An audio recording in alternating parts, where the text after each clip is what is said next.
Today we're going to practice an auxiliary view problem. To the auxiliary view problem, first you want to analyze what are the views given to you and which view the auxiliary view is projected from. So based on the layout of these two views, you can see this is our front. So I'm going to label letter F here to represent the front view. And this is our right side. So I use R to represent the right side view. Apparently, the auxiliary view is projected from the front view.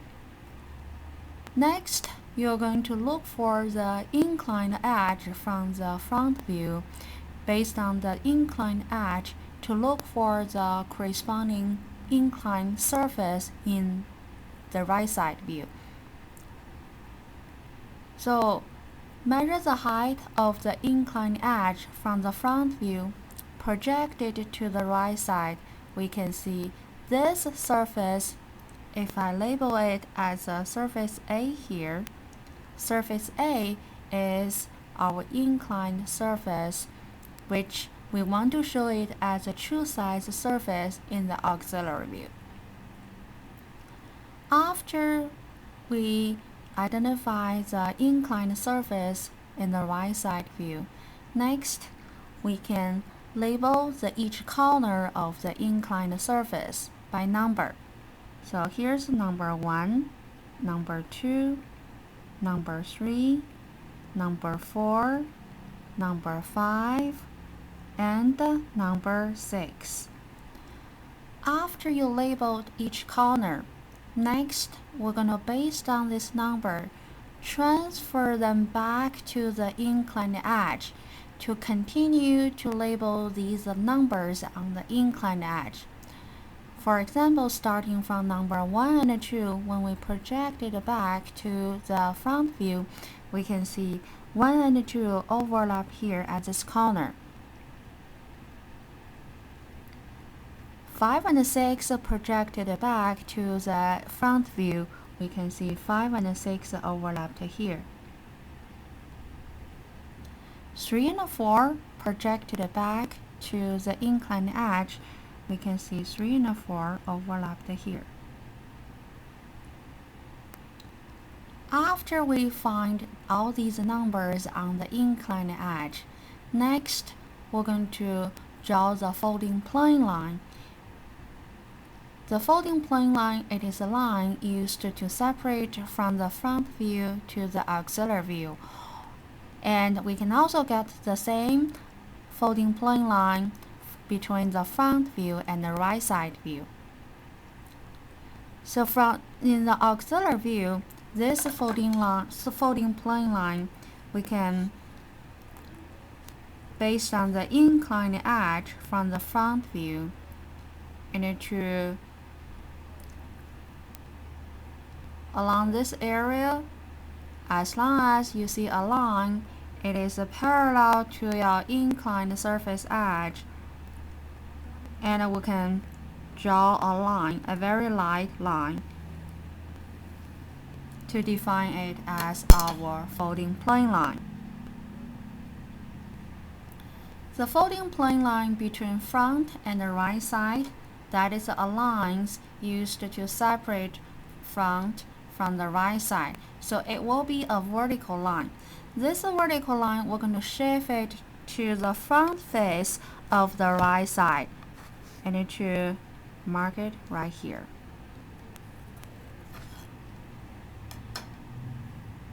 This is our corresponding folding plane line between front and the right side. After we identified the folding plane lines between the front and the auxiliary view, between the front and the right side view, next we're going to do is to determine how far each numbers in the right side view from the folding plane line. For example, number 1 is 2 blocks from the folding plane line. Measure the depth. These dimps can be transferred to the auxiliary view. Starting from the folding plane line, push back by 2 blocks, you will be able to obtain the number 1 along this line. So what is the exact position of the number 1? Next, you're going to do is to starting from the number 1 and 2 on this inclined edge to draw the construction line. Construction line, it is a line perpendicular to your inclined edge, perpendicular to your folding plane line. Draw the dash, light dash line. That will be your folding plane line. I'm sorry, that's your construction line.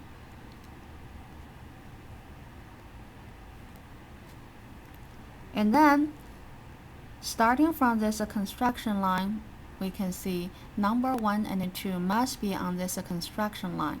And because number 1 from the right side view, we know that's 2 blocks from the folding plane line. So starting from the folding plane line, push it back by 2 blocks. Along this construction line, you will be able to mark the position of number 1.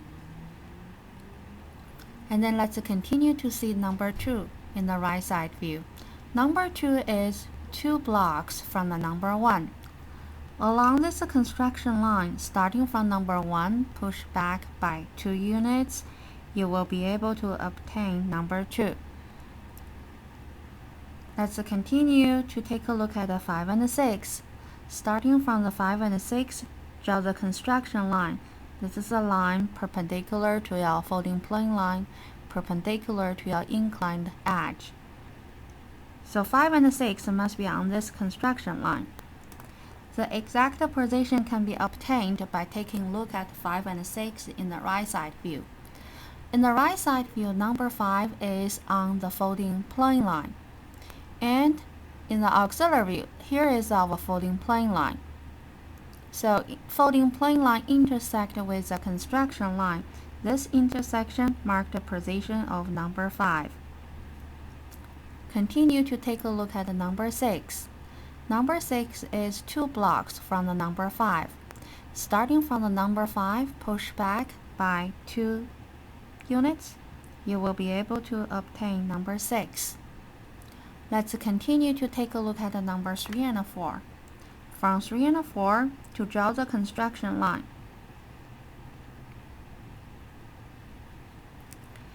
And then, take a look at the 3 and 4 from the right side view. Number 4 is on the folding plane line. So, in the auxiliary view, folding plane line intersect the construction line.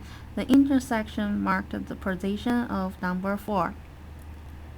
Number 3 is 4 blocks from the number 4.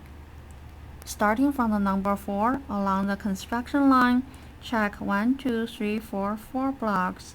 You will be able to obtain number 3. After you obtained all these numbers in the auxiliary view, next you just need to connect these numbers in order.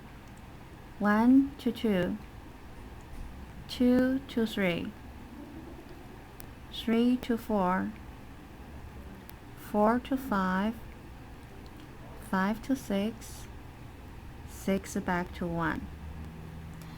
This is our true size inclined surface in the auxiliary view. I will mark it as a surface A. Next, we need to, starting from the front view, to take a look at the rest of the corners to continue to analyze the points overlapped at each corner.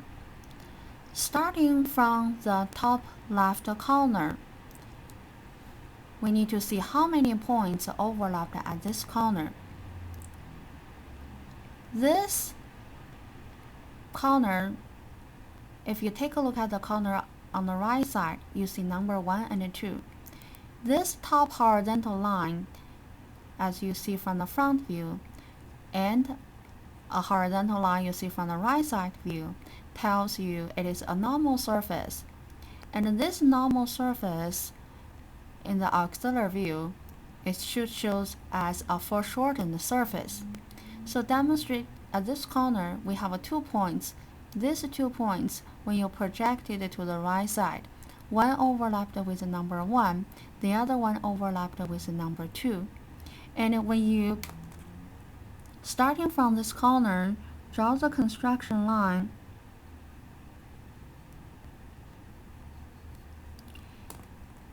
and then based on the position of the number 1 and 2 from the right side view, you will be able to determine the position of these 2 points in the auxiliary view.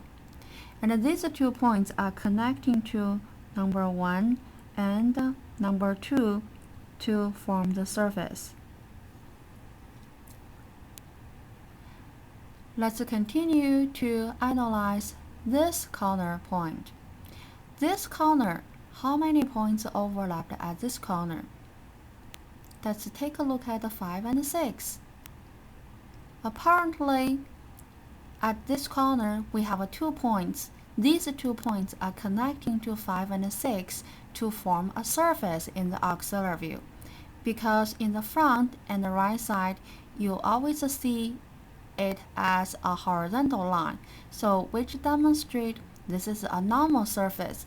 This normal surface in the auxiliary view, it is reflected as a foreshortened surface. So where's the exact position of these 2 points in the auxiliary view?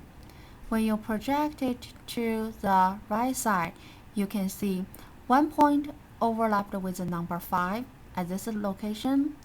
The other one is overlapped with the number 6 at this location. So starting from this corner, draw the construction line.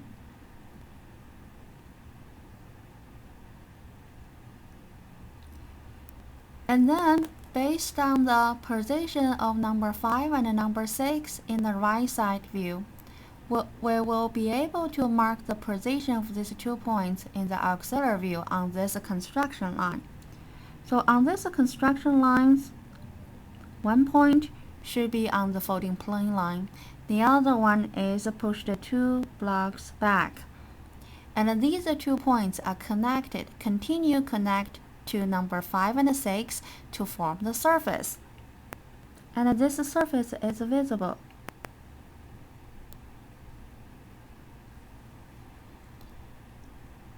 Let's continue to see this corner. At this corner, we have 2 points as well. These 2 points are connecting to 3 and 4 to form a surface in the auxiliary view. And these 2 points, where they are, when you project it to the right side, you can see 1 point is here, the other point is right here. These 2 points are connecting to 3 and 4 and to form this surface as you see from the right side view. So starting from the corner, draw the construction line.